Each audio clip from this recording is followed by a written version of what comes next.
¿Cómo Échale. están, mi estimado Arturo Soto Munguía? Buenos días. Buenos días, don Jesús, ¿qué tal? Qué gusto saludarte. ¿Cómo estás? ¿Todo bien? Todo bien, sí, bien. Podría Es- estar peor, pero ¿para qué quejarse? Oye, te seguimos en Twitter y muy divertido, ¿no? Cómo se prende la gente. Sí, cómo no. Oye, mi buen Chapo Soto, saludándote y queriendo abordar contigo el tema de, pues obviamente del aniversario luctuoso, ¿no? De Colosio, el día de hoy, un día como hoy en Tijuana, le quitan la muerte al entonces candidato del PRI. Ajá, sí, sí, sí. Claro, lo comentamos, ¿cómo no? Sí, sí, el tema, Arturo, ¿qué ha cambiado? ¿Qué pasó? ¿Qué fue un parteaguas? ¿Cómo lo ves tú ese tema? Mira, yo partiría de algo que dijo la senadora Beatriz Paredes cuando estuvo por acá en Hermosillo, Ajá, que aludió a Luis Donaldo y habló de que su muerte significó el comienzo de la debacle del partido, ¿no? Del sí, PRI.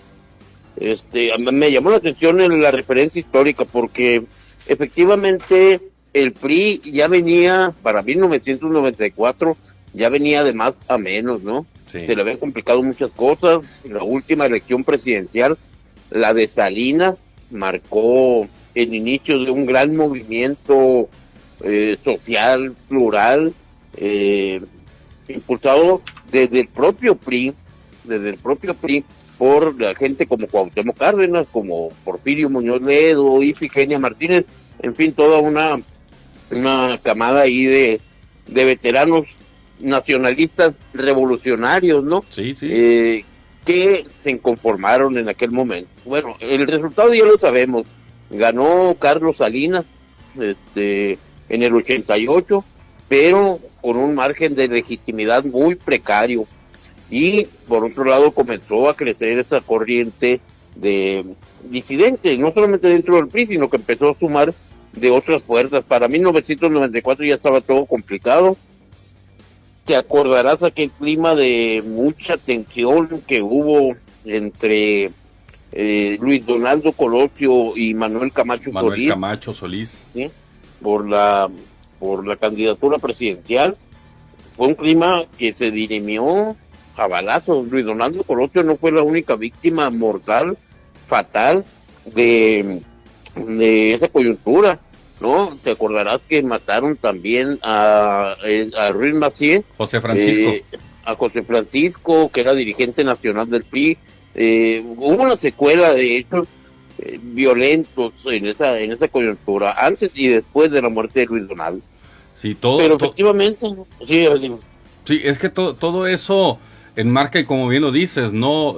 Da la pauta para este hecho histórico que pues a lo mejor puede ser considerado el parteaguas, pero como bien lo apuntas, ¿no? No solamente es el hecho, sino todo lo que contrajo o todo lo que estuvo en alrededor de ello, ¿no? sí, las pugnas internas en el PRI terminaron de darle la puntilla, pues, si bien ganan la elección del 94, en parte apoyados en el voto del miedo, por todos esos hechos de sangre que hubo, también el gobierno de Cedillo sirvió simplemente para preparar la alternancia del poder, la alternancia, que no la transición, una alternancia donde, bueno, 6 años después ya ganaba el PAN, eh, luego llegó Felipe Calderón, se probó, ya está demostrado hasta ahorita que esa alternancia no sirvió de gran cosa, sirvió para darle oxígeno al PRI, para que se recuperara como los boxeadores del banquito, se Sí, quedó ahí agarrando aire y sale para volver a ganar con Peña Nieto, ¿no?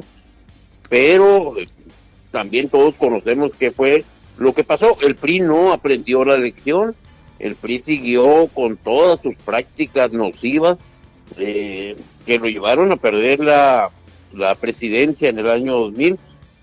Siguió con todas esas prácticas y naturalmente ese movimiento que empezó a crecer allá en el 88, sí, bueno, ya tenía una nueva figura que se llama Andrés Manuel López Obrador, que supo capitalizar todo eso y bueno, también lo demás es historia conocida, pero claro.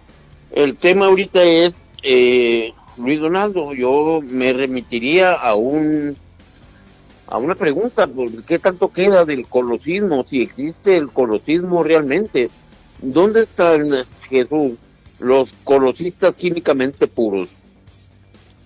Verás, Samuel Palma, yo no tengo idea de dónde se encuentre, Guillermo Hopkins tampoco, y estoy hablando de los sonorenses, ¿no? Sí, sí, sí. Y uno de los principales colosistas de aquel entonces, pues ahorita es gobernador, ¿no? De Sonora, sí, pero sí, es gobernador por Morena, ¿no? Sí, sí, en Entonces, otro partido totalmente diferente. Uh-huh. Sí, ¿no? Y bueno, entonces, ¿qué queda del colosismo? Si es que el colosismo realmente existió como una corriente al interior del PRI, como un movimiento. A mí me parece que ahorita ya nada más queda un motivo para la nostalgia, para las lamentaciones, para el luto, que a veces se me hace hasta un poco hipócrita, un poco falso, de alguna gente que se puede vestir de luto cada 23 de marzo, pero que en el fondo no hizo, ni en su momento no hizo nada, y ahorita tampoco lo está haciendo, ¿no? ¿No? El PRI comenzó su debate y vemos lo que tenemos ahorita. ¿Y qué tenemos ahorita? Sino una continuación de las pugnas internas dentro del PRI, que no han podido superar eso. No, y yo creo que están más acentuadas que hace 30 años, Arturo. Lo que sí es el recuento ahorita, yo así recuerdo, era un clima tenso que se vivía en la política nacional en aquellos tiempos. Obviamente, pues la política nacional la regía el PRI en aquellos momentos. Y hoy en día en el PRI estamos viendo, yo creo que la situación más penosa y más degradante de la política, ¿no? Con lo que está sucediendo al interior del partido. Yo creo que no tenemos duda alguna de que si el PRI en estos momentos fuera solo a cualquier elección de las que vienen, tanto en el Estado de México como en Coahuila, sí, o a la elección presidencial del año que entra, si el PRI fuera solo, yo creo que pierde el registro.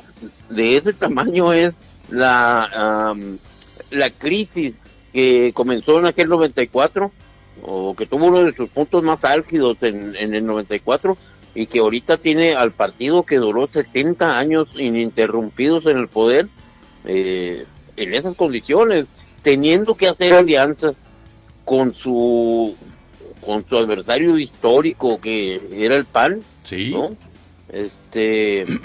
entregando posiciones. Sí, y que lo sigue siendo, porque fíjate que hay un fenómeno tan curioso. Aunque Morena trae un sedimento de izquierda en una buena parte de sus integrantes y de las corrientes que se integraron ahí, en el fondo siguen estando muchos priistas de esa corriente nacionalista, revolucionaria, de esa misma corriente que desde el PRI, cuando el PRI era el partido hegemónico en el gobierno, sí, tenía en el PAN a su principal enemigo, ¿no? O sea, bajo el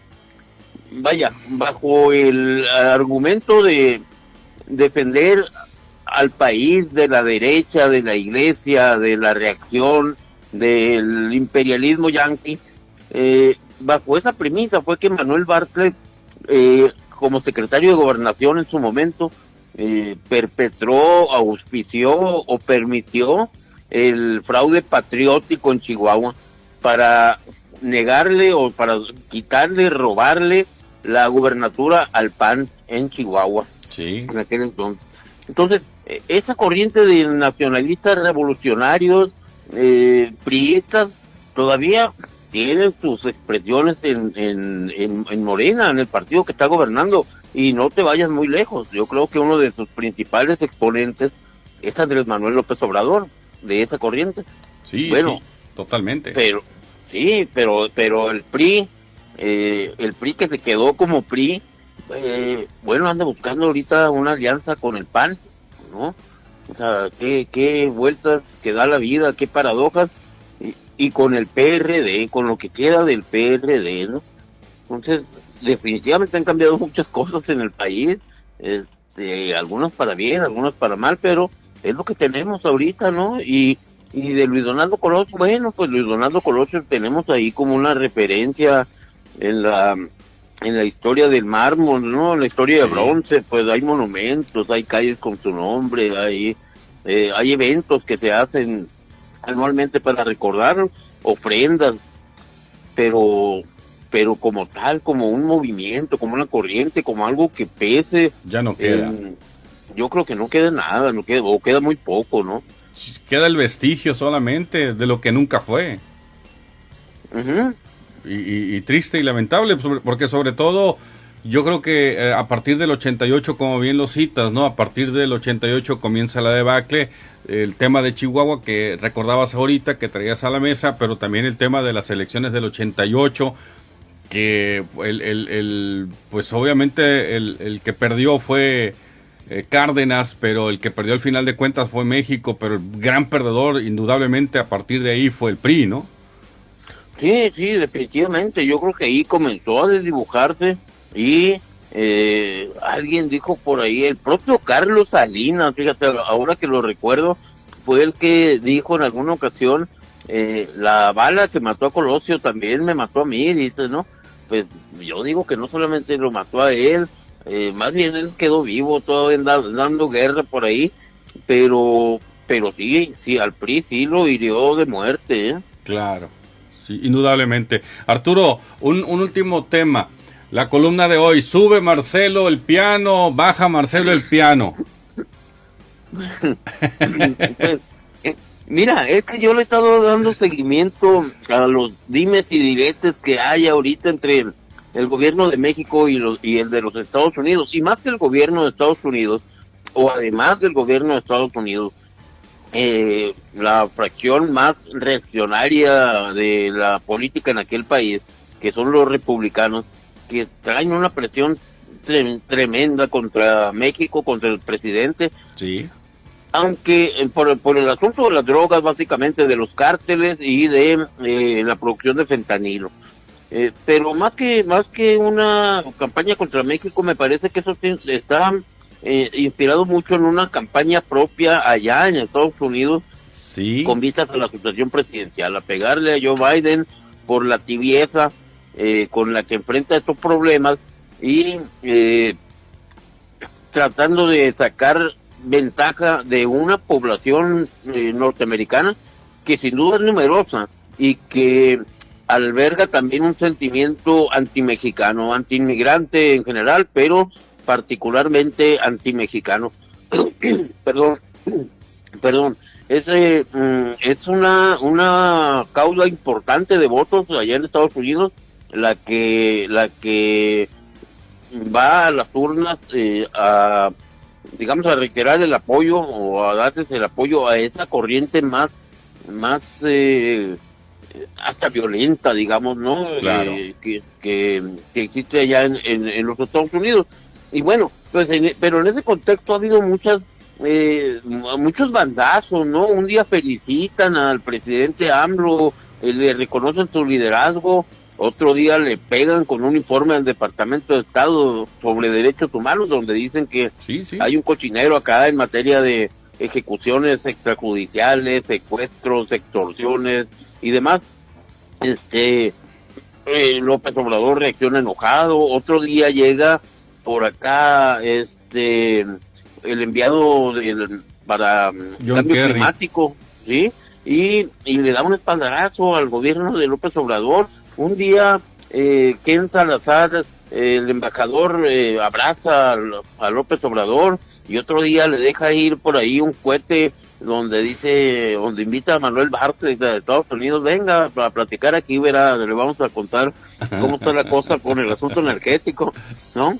Y bueno, todo el mundo sabe que Bartlett, al menos eso dice la leyenda, no puede cruzar Estados Unidos porque trae un asuntillo pendiente por allá relacionado con el asesinato de un agente de la DEA, Sí, Enrique Camarena.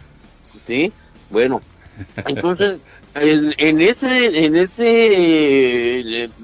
ir y venir de declaraciones, bandazos y todo eso, pues a mí me parece que el que anda muy confundido es el canciller, ¿no? Marcelo Ebrard, pues porque un día tiene que ir a negociar, un día tiene que ir a organizar a todos los cónsules para organizar una campaña Sí. contra los republicanos. Pero por órdenes del presidente va y reúne a los cónsules en Estados Unidos y les dice, vamos a hacer campaña contra los republicanos. Y al otro día el presidente dice, hoy Donald Trump es una víctima, ya lo sabe, es un perseguido político. ¿No? Entonces, bueno, y ahora Marcelo, ¿qué hace? Pues, ¿no? Claro. Y me recordó mucho aquella película donde salen Manolín y Chilinsky y están subiendo un piano a un edificio muy alto por allá, y donde está una pareja que se está peleando, ¿no? Sí, Un sí, hombre sí. y una mujer. Y el amigo, cuando se enoja, dice, pues yo me voy a llevar el piano, bajen el piano. Y tiene que bajar el piano, y al rato se contenta la pareja y dicen, suban el piano. Y bueno, ahí viene con el piano por las escaleras. Y ahí Total van y que- vienen.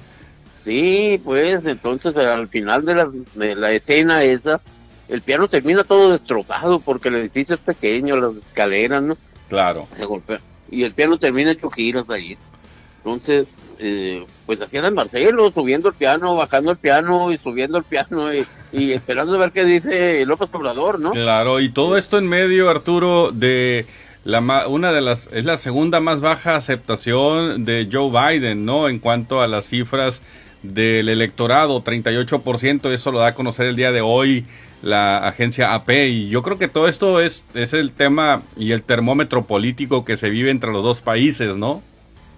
Sí, claro, tiene que ver precisamente con eso, ¿no? Y tiene que ver con el asunto de la sucesión presidencial en Estados Unidos, que Sí. por cierto va a coincidir con la mexicana, ¿no? Claro, En el tiempo. claro. Arturo, te agradezco este tiempo y seguimos en comunicación contigo y atentos, por supuesto, al Zancudo. ¿Dónde pueden escuchar al Chapo Soto cada día? Bueno, en la columna la publico diariamente de lunes a viernes en www.elzancudo.com.mx. También estamos por ahí en alguna estación de radio de Guaymas, la 93.3 FM. Y por las tardes acá en Hermosillo en el 105.9 con Toño. Ahí estamos por las tardes a las 5 de la tarde. Y ahí empieza la mesa, ¿no? Así es. Muchas gracias, Arturo, que tengas buen día. Pendiente, gracias. Un abrazo, cuídate. Igual, bye. Ahí.